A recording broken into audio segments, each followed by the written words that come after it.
Ukrayna armiyasi Rus armiyasiga elib berayotgan qaytarma hujumi barg'ansir astlab qoldi. Bundaq bo'lishini Amerika Aqsaray hukumati belgilab qo'yatdi. Xalqliq paytda Xi Jinping Putinning degan yeridan chiqmadi. Aqsaray hukumatining shaxmat o'yini yana boshqacha. Ukrainada Rossiyaga qarshi elib berayotgan urush barg'ansiri g'albiga qarab mengayotdi. Ukraina urushda g'alaba qiladi ekan, u chaqda dunyoning rayon xarakterlik siyosiy qurilmasi tubdan o'zgarib ketar ekan.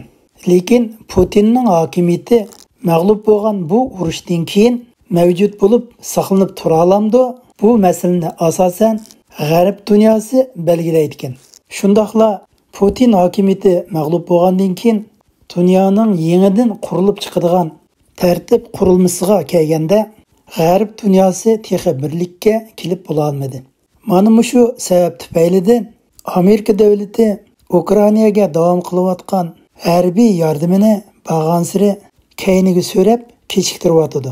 Buning sababi bo'lsa, hozir G'arb dunyosi rasmiy shaklda Ukraina urushida mag'lub bo'lib barbod bo'lgan Rossiya davlatini qandoq bartaraf qilish masalasida hozir G'arb dunyosi ikki jihatda ochiq qahvani damlab qo'yib, bas munozara va talash-tortish ustida ekan. Bas munozara va plan tuzish jarayonida Xitoyning Xi Jinping masalasiga mo chetilib bordi ekan. G'arb dunyosi shuni tushunib turdi ekan, iyiqqa minib ko'ranglab yurgan Putinning dumbisiga ishonchiga erishgan Xitoy kommunist hokimiyati Putinning dumbisiga bir pichoq solgan. Yuqorida biz deb o'tgan bu ko'z qarashlarni Rossiya o'qituvchilarining doisi bo'lgan, ya'ni 13-navbatlik dunyo shaxmat musobaqasida chempion bo'lgan Kasparov apandi yuqorqi masalalarni o'tirib qo'ygan.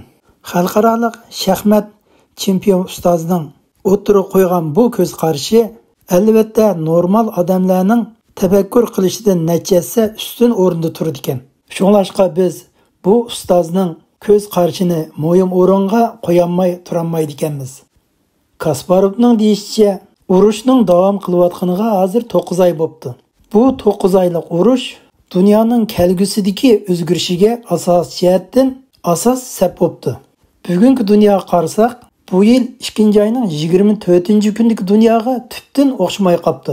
Hattoki bu yil 5-oydagi dunyodagi o'zgarishlarga nazar solganimizda Rossiya armiyasi Ukrainaning sharqiy rayoniga umumyuzlik hujumga o'tgan mezgilda nurg'un odamlarning ko'z qarashida bo'lsa, Ukrainaning sharqiy fronti Rossiyaning hujumiga taqobil turolmasligidan ansirgan edi.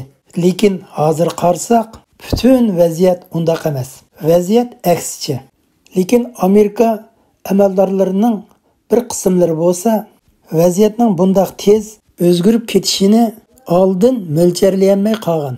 Kasparov apandim bo'lsa, mana mushu cho'ng o'zgarishni farqlantirib analiz qila olgan. U yana Angliyaning bosh vaziri tunji qitim huquq beshiga chiqqanda birinchi bo'lib Ukrainaning poytaxti Kiyevga telefon urgan. Hamda Ukrainani birinchi bo'lib qo'llaydiganligini, Ukrainaning prezidenti Zelenskiy bo'lsa, erkin dunyoning rahbari deb atagan. Mana mushiningdilla dunyoning vaziyati tubdan o'zgarganligi muqarrar bo'lib bo'lgan. Kasparovning hozirgi mo'ljari bo'lsa, kelar yili e'tiyoz mezgillarida Rossiyaning o'zgarayotgan ahvolini ko'rib bo'ladi ekan. Hamda Rossiya davlatining boshqarish qurilma sistemasi chaq-chekidan ajrashga boshlaydi ekan va shuningga yo'g'ishib og'ir iqtisodiy krizis yuz berishga boshlaydi ekan. Hamda kelar yili e'tiyozdan boshlab Ukraina armiyasi g'alabaga erishib, urushni oxirlashtiradi ekan. Kasparov yana so'zida bu urush Ukraina urushida g'alaba qildigan urush bo'lib qolmasdan, balki shuni deyishga bo'ladiki, dunyoning siyosiy qurilmasini qaytadan ratlab chiqadigan bir urush bo'lib hisoblanadi ekan. Ya'ni bu 21-asrda Rossiya imperiyasini qandoq bir taraf qilish, kengaymichilik qilib o'ginib qolgan bu imperiyani mavjudlikdan yo'qotmasi bo'lmaydi ekan. Urushda Ukraina davlati g'alaba qilib, bu g'alabani kutib olishga Amerika davlati texi hozir ulgurmay yetibdi. Uning sababi bo'lsa, Moskva hokimiyati chaqchikidan ajrab ketsa, rayon xarakterlik siyosiy qurilmaning o'zgarishining ta'siri intayin cho'ng bo'ladi ekan. Yana bir misol bo'lsa, Ukraina Putinni mag'lub qilib, Qrimni qaytarib olsa, mag'lubiyatga uchrab uylariga qaytgan Rossiya armiyasi iqtisodiy jihatdan vayron bo'lgan vaziyatga to'g'ri keladi ekan. Hamda Rossiya davlatining parchalanib ketish ehtimoli intayin yuqori bo'ladi ekan. U chaqda bundaq vaziyat qanday bo'ladi? Bu vaziyatdan foydalangan Xitoy kommunist hokimiyati yana qanchalik darajada kuchayib bordi? Mana mushundaq savollarga to'g'ri javob tepish kerak ekan. Mana mushundaq masalalarga hozir Amerika davlati ichki jihatdan qattiq bosh qotirib o'tibdi. Texi buningga to'g'ri qarorlarni chiqarib bo'lolmabdi. Umumiy jihatdan ilib yetganda Ukraina davlatiga yordamni kuchaytirib, g'alabaga erishtirishi muqarrar ekan. Lekin bu g'alabani keyniga kechiktirib o'tibdi. Uningdan keyingi yuz bergan ahvolga qarata Kasparovniki ko'z qarashi bo'lsa, agar Rossiya davlati barbod bo'lsa, Xitoy hukumatiga fursat kelib, Rossiyaning Jiroq sharq rayonlari va Sharqi Sibiriya rayonlarini butunlay egallab ketadi ekan. Shi Jinpingning hozirgi harakati bo'lsa, Rossiya davlatini o'tqa tashlab, o'zi Jo Bayden apandim bilan savdo qilmoqchi ekan. Bundaq deyishdagi sabab, Putin 70 yoshga kirganda Shi Jinping tug'ilgan kuniga tabrik so'z avatmagan. Aksicha, Tojikistonning prezidenti 70 yoshga kirgan kunini tabriklagan. Putinning 70 yoshga kirgan kunini Shi Jinping ko'zga ilibmi qo'ymagan hamda masxir qilgan. Shi Jinping Amerika tarafga Tayvan masalasi va Rossiya masalasi ustida tafsiliy suhbat qilishni talab qilgan. Kasparov yana ochiq qiliblam tushuntirgan so'zida Shi Jinping Amerika davlati bilan bir savdo qilmoqchi bo'lgan. Shi Jinpingning plani bo'lsa, Rossiyaga yordam bermaslik, Rossiyani qo'llamaslik badliga Amerika davlati Tayvanni Xitoyga o'tkazib bersa, Xitoy hukumati Putinning bu urushda uturib qo'ydiganligini allaburun mo'ljarlab bo'lgan. Shunga to'plangdan to'qash o'g'irlamoqchi bo'lgan. Men Putinga yordam qilmayman, uning badliga Tayvanni olsam deb cho'chirni xamsangan. Lekin aksicha Amerika davlati hargizmi Tayvanni Xitoyga tutib berib, o'zi mag'lub qilay degan Rossiyaning mevasini Xitoy hukumatiga tatqizib qo'ymaydi ekan. Endi Rossiyaning ahvoli qanday bo'ladi deganda, Sansepir va analiz qilishcha, Rossiyaning sanoati urushning ehtiyojidan chiqolmaydi ekan. Buning sabablari bo'lsa, boshqarish qurilmalari intayin qaloq, og'ir iqtisodiy krizis, urush chiqimi intayin og'ir, g'albidan so'z ochqan bo'lmaydi, jinoyat va qor jamiyatlarning kuchayishi qatorliq sabablar.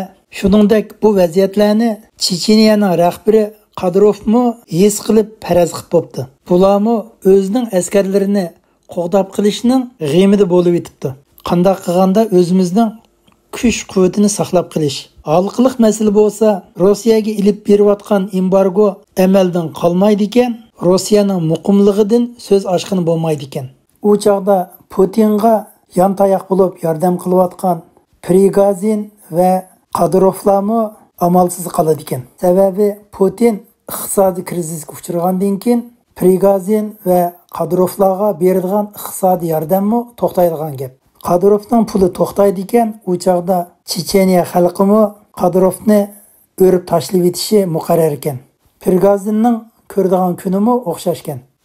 Amerika hukumati mushunga o'xshash orqa-orqadan yuz bergan vaziyatlarni ko'z oldiga kelib turib, qaytadan o'ylanib plan tuzishga to'g'ri kelibdi. Chunki yana bir insoniyat tarixining burilish nuqtasi ekan. Amerika davlatining chiqargan qarori yana bir 30-40 yilning vaziyatini belgilaydi ekan.